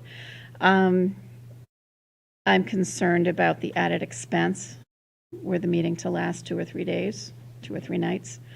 Also, in conversations, I did reach out to town clerks, and there are 3 companies that are used currently for electronic voting. One is Option Technologies that we've had a 10-year relationship with. And as you know, they're not available on Monday, the first week. I don't think they'd be available until Tuesday of the second week in May. And another company we've reached out to is called Echo 360. They purchased Turning Technologies, which was the company that we used during COVID, and we did not have a good outcome with that. They were not able to handle our requirements. They happened to win the bid for that round. And the last company is Meridia, and we have reached out to them as well. I don't know what their availability is to help us with electronic voting. I'm not, I'm agnostic on this, to Yeah. use your expression. We're gonna do it either way. Yep. March, April, May. Correct. December, whatever. Have you asked our current vendor if they would be available, not this May, but next May? Or if they could make themselves available simply by bringing on board more people? Because if these people are working town meetings, Yep. that's not a perpetual thing. That is a seasonal thing, and it's predictable. And I didn't know if they brought in seasonal employees to help out. They do, and I have not asked them if they would add more employees. Okay. I think they book, as we have our meeting currently Yeah. every, second Saturday. I think it might be worth asking because we've been a client of theirs for how many years now? 10. Yeah, we've got a decade of experience with them, and if we say, hey, we really like you, we want to keep you, would you be able to do this on X date in the future? I think it'd be valuable information because, as you know, that's a key component for me too, is the success of the electronic voting because we've been doing it for so long. So and they also had said that the first week in May was a 30% upcharge, Right. just because it's such a popular. So that's why previously I think we were talking about the second week in May starting on Tuesday, which I believe he said they could cover, and that was at their normal fee, not the upcharged fee. But we want to, as we know, we want to avoid Mother's Day and Memorial Day. Well, so if we look at town meeting and you start town meeting on a Tuesday, the second week in May, Tara and I have had conversations, we would be, in order to avoid,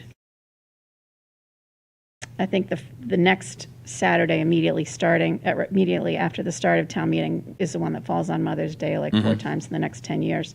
If we go to the election on the third Saturday in May, that is not Mother's Day and not Memorial Day. Yep. So you could conceivably put out there for town meeting to start the second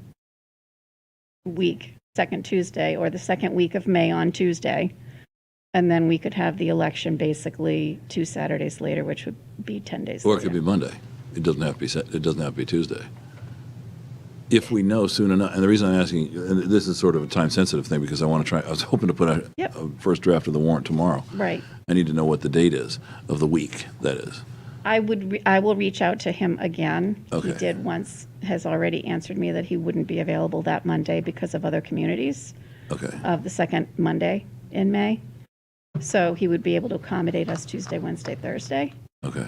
but I will reach out to him again in the morning. Okay. Well, let me frame it this way. The question before us isn't whether tonight we're deciding to change the month, right? Isn't it that we're... There's two questions. Well, hold on. That we're going to ask town meeting if they want to, if Right. town meeting wants to change the date. But I have to have the language to ask.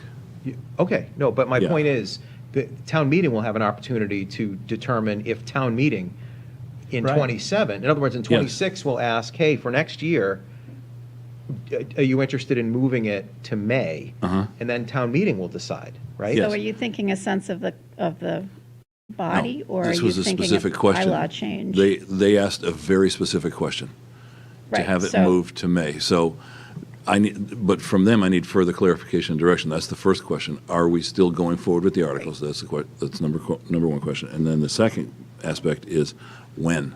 Right. Because to present an article to the voters at town meeting, as you know, you and I have to figure out what day of the week that is, because then it's going to have a domino effect as to when the election will fall.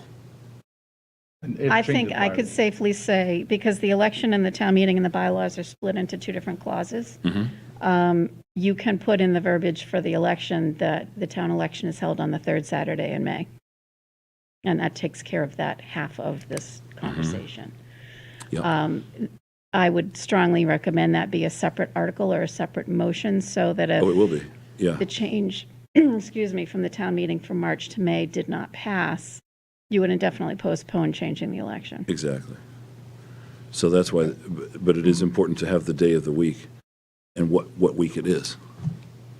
Because if we don't have that, then you need to have the question answered before that's what you need to present a fully baked argument to Right. the voters at town meeting. Oh, yeah. But And to let that them know end, that- is it, just from my clarification, and I think it needs to go to town meeting regardless, but is it something that town meeting needs to decide, or that we're asking them to decide? You're asking them to decide. Okay, so it's an advisory? No, Well, they no. do need to decide, it's So- in the sorry. bylaws. It's a bylaw It's change. changing the bylaw, so we have to have a Okay. date specific. Okay, all right, Sorry. good, I so did- it's going to town meeting regardless? Oh, yeah. Perfect. I just need to know what it is you're going to ask them, which is Okay, week in May and day of the week.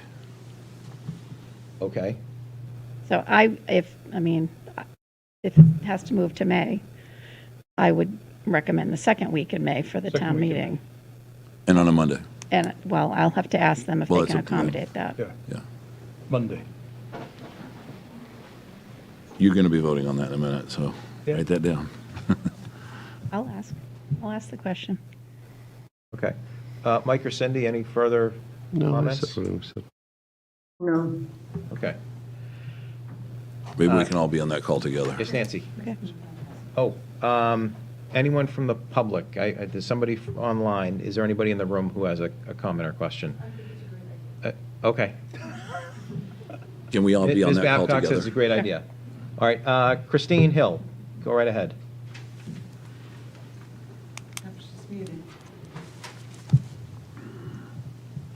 Christine, you're muted.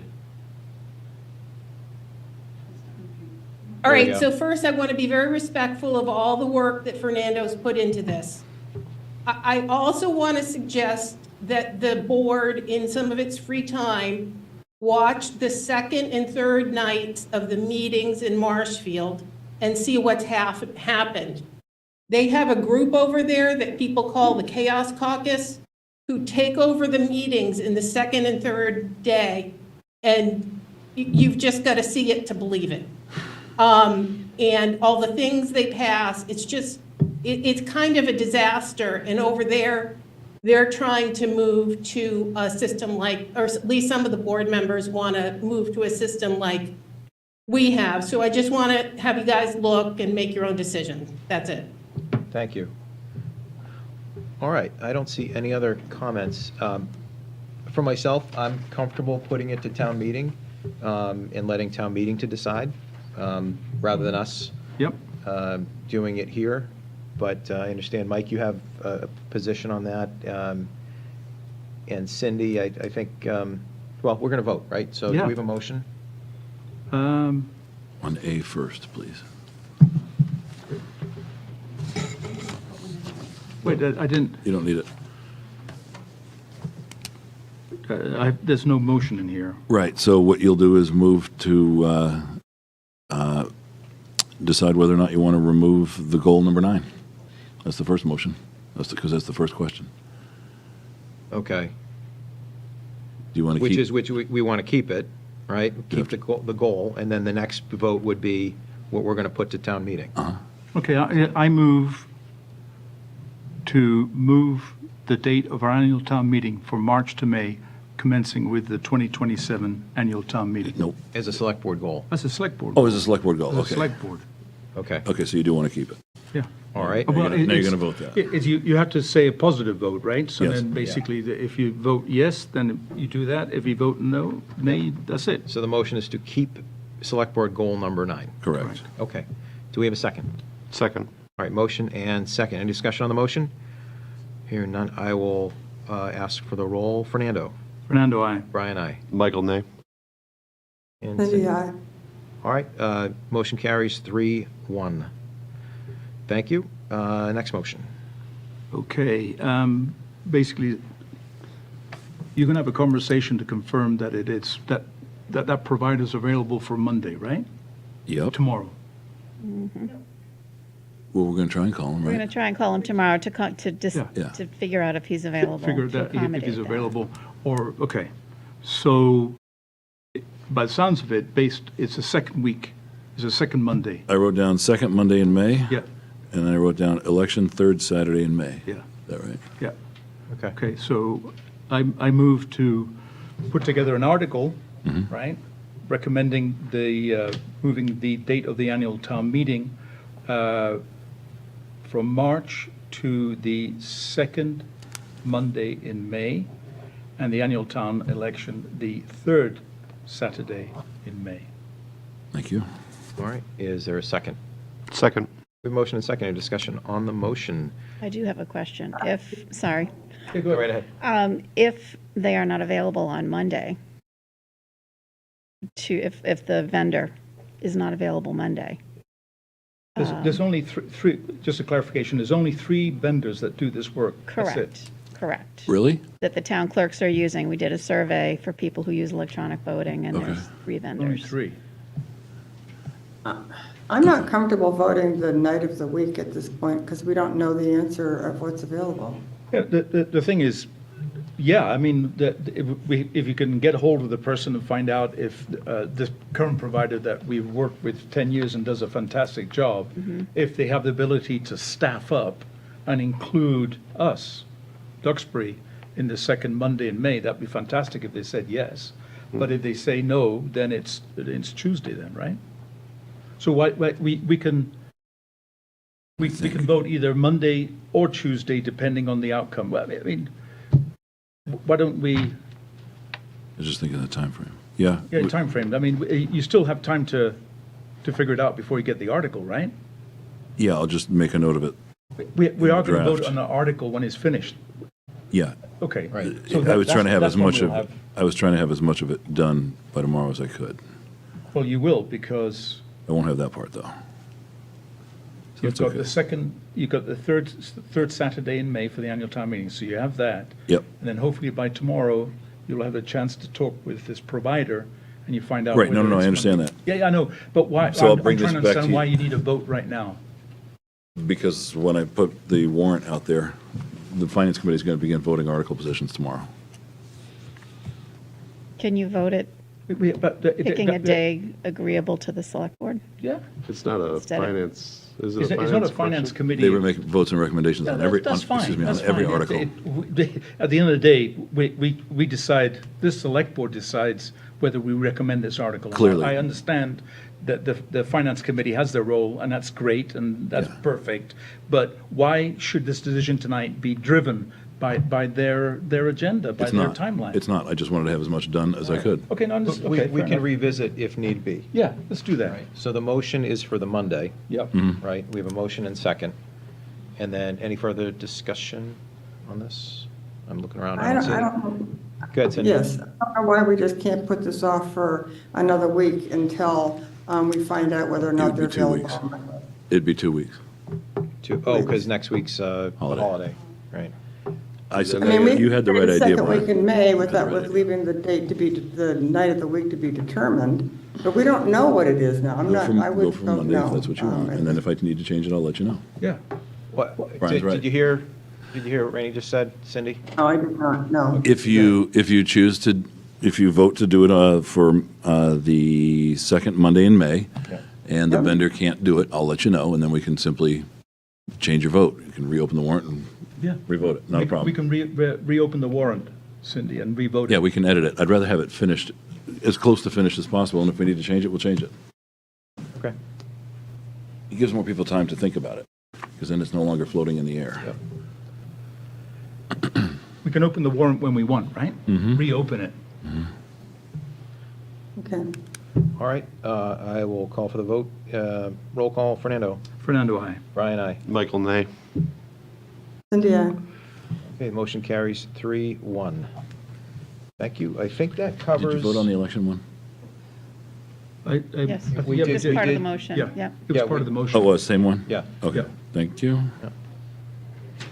All right, I believe that covers all of the matters regarding the election. Well, best of luck in your conversation with the provider tomorrow. Thank you. Thank you. Thanks for all your work on this, both of you. Can I just ask one question about the election? How do we change an election date for folks? Someone would essentially get an extra couple of months in their term. The term goes until the next election, basically. So if it's changed, the person who's currently serving serves until the next election. So they date. get a couple. But all they right. get a free 2 And months. that's legal, I guess is my Yes. point. It's a longer indenture. Yeah. That's what I know. All right, thank you very much. You're welcome. Next, we have a discussion and possible vote regarding endorsement of the Duxbury Rotary Club's Pledge for Peace presentation. This is continued from December 1st, and this will be presented by Tara Downs from the Duxbury Rotary Club. Ms. Downs. Hello, thank you for having me back.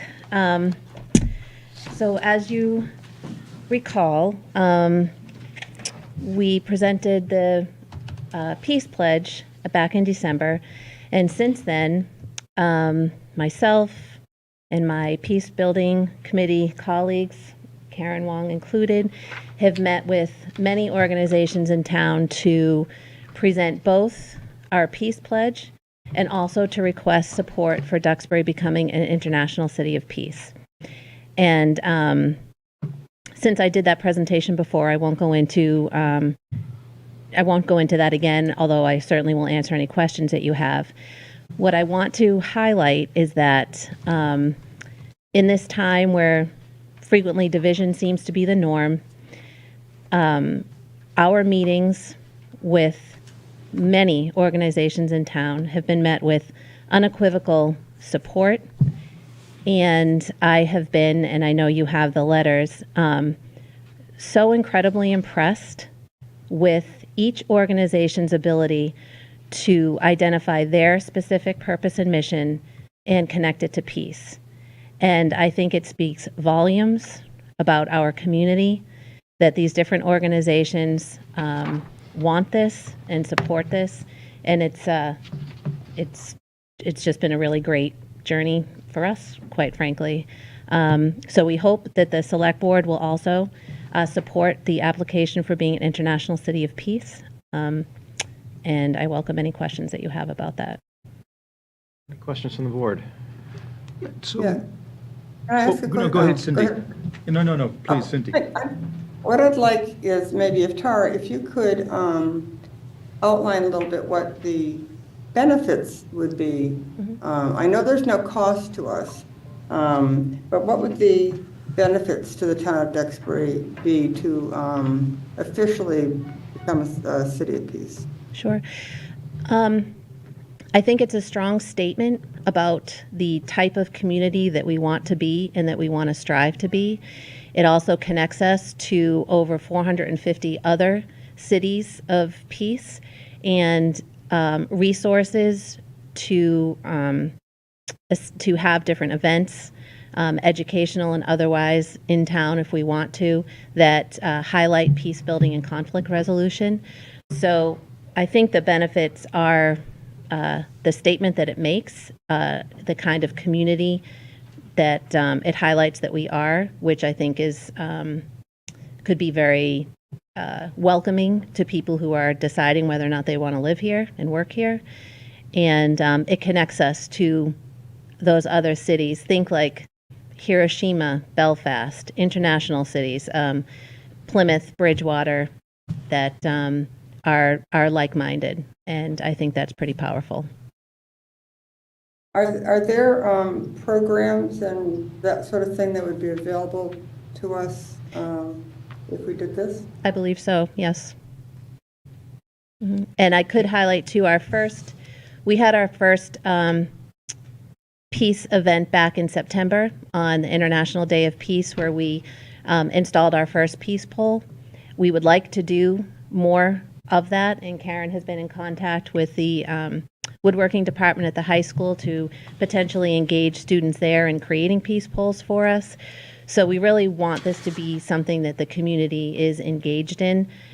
We also have an event on January 21st at the library, where we have a speaker that we're very excited about, who's has deep background in peace building and conflict resolution.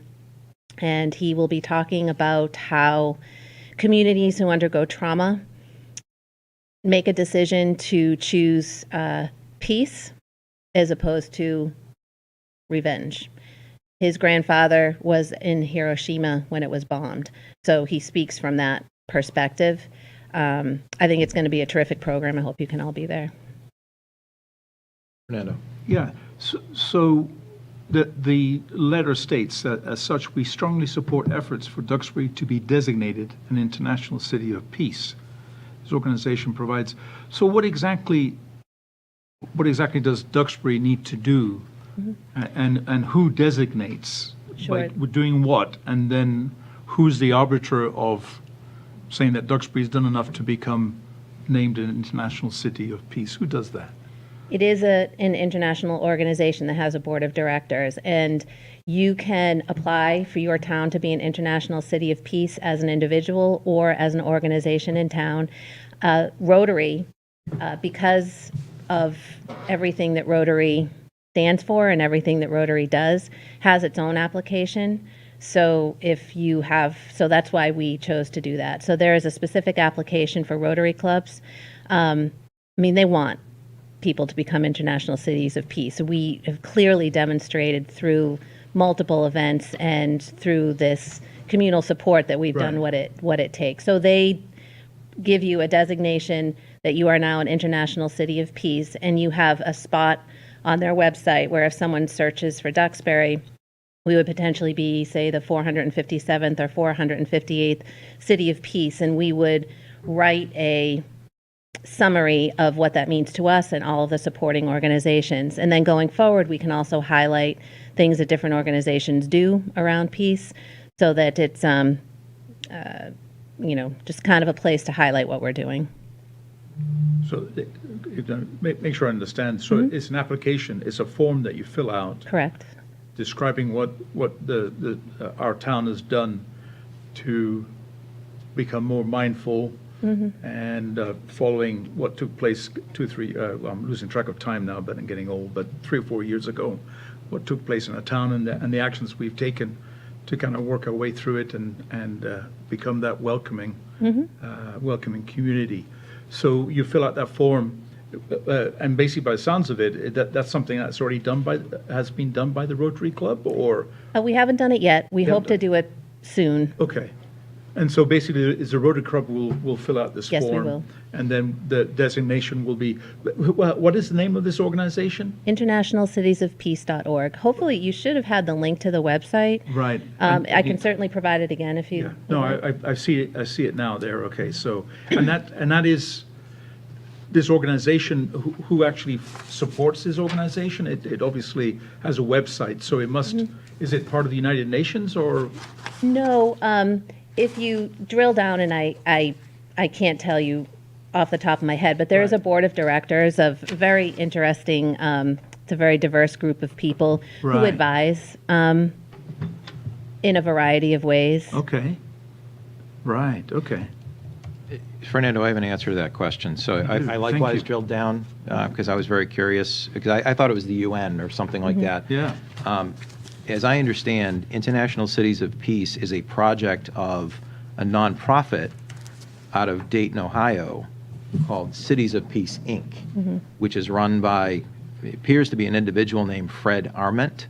And I Googled him just to see if I could find out anything. He seems to be an advocate for peace worldwide, but wasn't really able to learn too much about him. But the organization, it seems like it's a small nonprofit. I looked at the IRS 990, and it looks like it's under $50,000 a year in earnings. So it's sort of a smaller organization. And to Fernando's point, I guess what I was looking at is well, I have a couple of questions. One is, what is the difference between the pledge we adopted a few Right. meetings ago and this? Like, what is the bright line distinction? So when people are asking me, well, what is the City of Peace? Why do you vote to become one? My answer would be, I hope you can help me, because I'm not sure I can answer that based upon what we previously voted and the distinction between the two. I think it's a designation that would stand outside of Duxbury, whereas the Peace Pledge was something very specific to Duxbury Rotary and very specific to something we were hoping our community would adopt. And the application for International Cities of Peace allows us to join just cast a much wider net, which allows us to access different resources and allows us to be part of a pool of cities, throughout the world that are working in commonality towards knowing more about peace and being more peaceful. So I think the distinction is that it's a designation that just makes a stronger statement globally, quite frankly. Okay, and nobody up here is against peace. Yeah. Oh, I think everybody's pro-peace. Yep. What I'm trying to pick apart is what is this particular distinction mean for our community? What are we signing up the community to do that we haven't already done, or that we're not already involved in through another organization? Certainly Rotary has done terrific work in this area, and we support what Rotary has done, and certainly the individual departments have submitted letters in support, the fire department, the library. So I think we're all on the same page conceptually. I guess where I'm having a little bit of difficulty is just in terms of signing us up for that that distinction. And I see that there's quite an array. You're right, there's 400 and something communities, mostly larger communities. I know that we have Plymouth and Bridgewater. I think we're the only other communities, so maybe Canton, in Massachusetts. But it appears to be larger cities and international locations. And that's not to say it's good or bad. It's just I'm trying to figure out where Duxbury sort of fits in that mix. And that's why I dug in a little bit in terms of the organization behind International Cities for Peace, just so I could understand maybe where they're coming from. And I was a little surprised that it's sort of a small nonprofit out of Ohio, as opposed to when I initially saw it, I thought it was Seems UN bigger. or something. So, other comments from board members or from the public? No, I've read the letters that we've received here. I hope that we can pass them along to folks that would like to read them. For our peacekeepers, the Duxbury Police and the Senior Center that services just about everybody in this community, and the Duxbury Interfaith Council. I think they're powerful letters that were signed by our professionals and well-respected members of our community.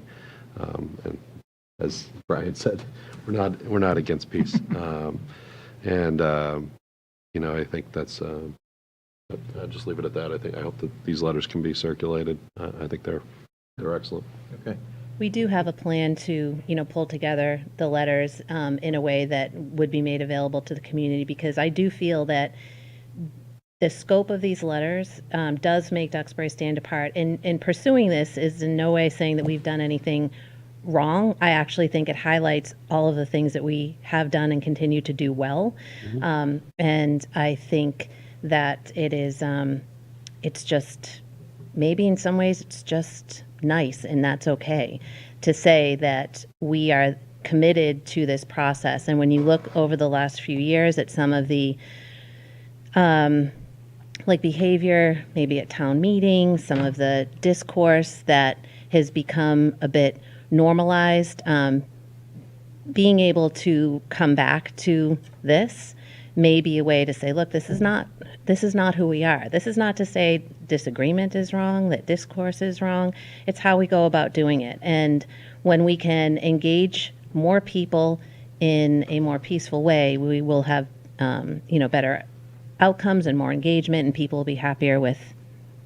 Maybe that's what I hope. Yeah, I completely agree, but I think that's what we've already done, though.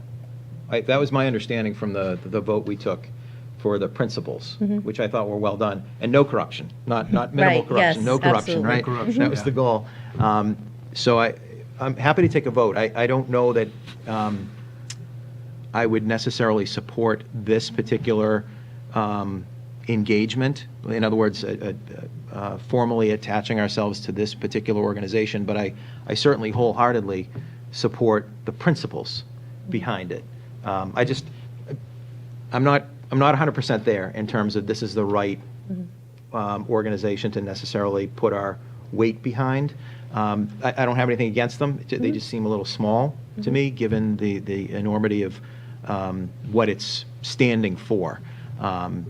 And I certainly endorse the underlying points that you're making for the town generally, and I echo those as well.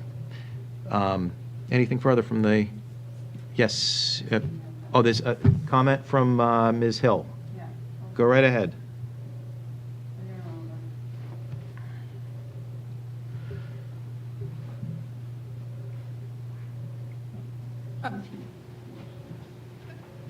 As someone who's spent a lot of time in authoritarian countries, I'm very disturbed by what Tara just said. It sounded a lot like tone policing. It's what happens in Singapore.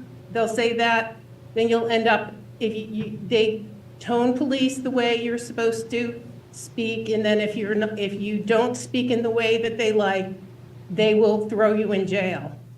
I think that we need to have more investigations into this organization. I think the whole thing, it has First Amendment implications. I went and looked at the research into some of the origins of this piece that they're talking about. And, some of it comes out of countries where they're censoring X or trying to ban X, or they're throwing people in jail for, or the police are visiting people for social media posts. I just don't think it's the right thing. I understand that peace is very appealing, but I came up with a list of all these religious organizations, all these cults who also have pledges of peace. I really think it's problematic, and that I don't think you should have voted for it in December, and I think this is even more problematic. Thank you. Thank you. Anyone else have a comment? Do we have anybody else online? Okay. Other thoughts from the board? No? I'm just looking through the towns, right? So a lot of the ones, the states are basically the Rotary, and let me just United States. Let me go real quickly here. Yeah, so I looked at Plymouth, looked at Bridgewater, and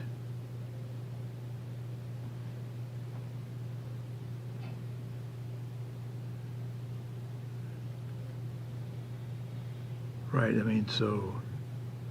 this is all good stuff, right? So it's basically, at the end of the day, it's just for the select board to support the work done by all the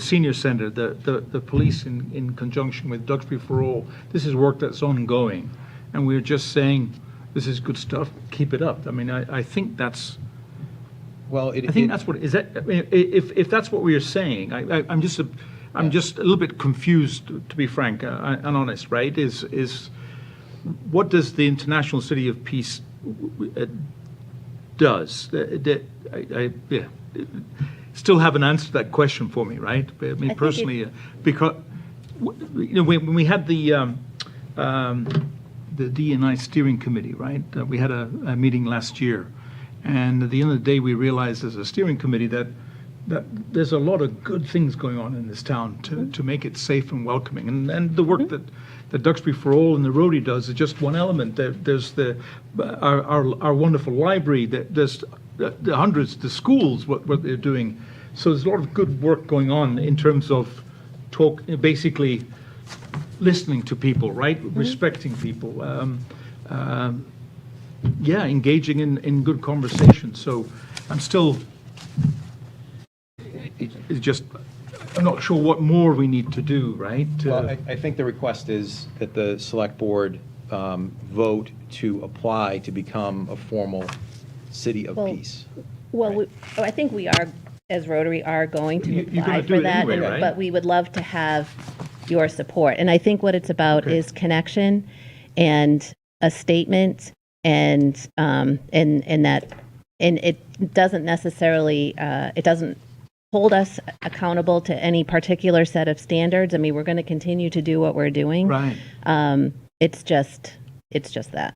Okay, so basically, is the Rotary Club will apply for the international city? Okay. Yes. Because there's quite a few in the United States where Rotaries Yes. are the main. So basically, what we're asking tonight is for the select board to say, "Go ahead, Rotary. This is a pretty good thing." Just like the other organizations in town. Yes. Like the police and, this is a vote to support essentially a letter of recommendation. Yeah. Right. Okay, All right, I'm so- good with that. I mean, that makes sense. All right, I may have misunderstood. So Yeah. it's not the town itself that's applying It's for Right. this It's recognition? the Rotary Club that is applying. Yes. Okay, no, that's fantastic. different. That's- Okay. I'm glad we continue this Okay. conversation. Yeah. All right. So the vote that we had back in December, that was for us to look through the lens of those principles. Right. And then this vote tonight would be Well- as another board supporting your application Correct. for that recognition. Okay. Yes. I can support that. No problem at all. Okay. Yeah. Yeah. All right. Excellent. It's a motion. How about a motion? I move that Right. we. I don't have a, do I have a motion? Okay. Right, so, It just says yeah, please see. I move that the select board wholeheartedly supports the efforts of the Duxbury Rotary Club in applying for the International City of Peace. Thank you. Second. Okay, we have motion and second. Any discussion on the motion? Hearing none, I'll call for the vote, starting with Cindy. Cindy, aye. Michael, aye. Brian, aye. Fernando, aye. Okay, thank you. Thank you. Thank you very much. Thank you for that. You answered the question right at the end, so that was fantastic. Thank you. Great. All right. Next, we have a discussion and vote on declaring floats as surplus presented by Mr. Emerson, our harbor master. Is he with us this evening? No, you can Oh. just use what he gave you. Yeah. Okay. Rainey, would you like to walk us through that, please? Sure, can I have the package? Yeah, sure, right here. Let's see. Got a letter. Harbor Master Jake Emerson is requesting that the board consider declaring the items noted below as surplus, which will be disposed of in accordance with Mass General Law, Chapter 30B, with the proceeds of the sale going to the town's general fund. He's got three 1990 12 by 30-foot floats, and these floats have come to the end of the useful life and will be replaced this year. And then you have a proposed motion before you. Thank you. No question. Pretty straightforward. Yep. Cindy, any questions? No, I don't. Okay, motion, please. I move that the select board declare the following harbor master's department items as surplus. 3/19, that's a year, okay. 3 old 12 by 30 floats. Is that it? That's it. Okay. May I have a second? Second. We have a motion and second. Any discussion on the motion? Hearing none, I'll call for the vote, starting with Cindy. Yeah, Mike? Michael, aye. Second. Brian, aye. Fernando, aye. Motion carries 4-0. Thank you. Town manager's report, Mr. Reed. Thank you, Mr. Chairman. I only have one item for you, and I'm passing information to you right now. The Powder Point Bridge Replacement Project public meeting and listening session. Mass DOT will be hosting its third public information meeting on the Powder Point Bridge Replacement Project. The purpose of the meeting is for Mass DOT project team to present early design concepts to the community and gather community feedback. Attendees will have the opportunity to participate in group discussions and interact with the project team after the presentation. The project team will use this feedback to continue developing the design concepts. All views and comments made at the meeting will be reviewed and considered to the maximum extent possible. None of the designs presented at the meeting will be final, and construction is not taking place at this time. I'm going to read that again.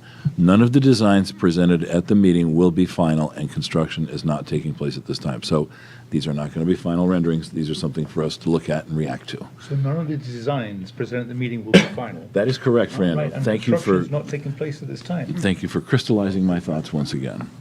How will this affect you? The proposed project consists of designing a replacement bridge that meets current design standards. Mass DOT is hosting this meeting to present early design concept ideas and gather community feedback.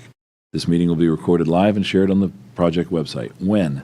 Wednesday, February 11th, 2026, between 6 p.m. and 8 p.m., and it'll be held at the Duxbury High School Cafeteria, 71 Alden Street, here in Duxbury.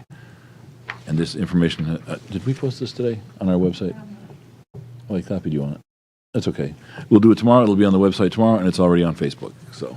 Do we anticipate this will be a similar format We do. to the last one? I do. Okay. Yes, based on what they've said here. Mike? But this time, there'll be a little rendering of the bridge. Yeah, so bring your crayons and we can Bring color it crayons.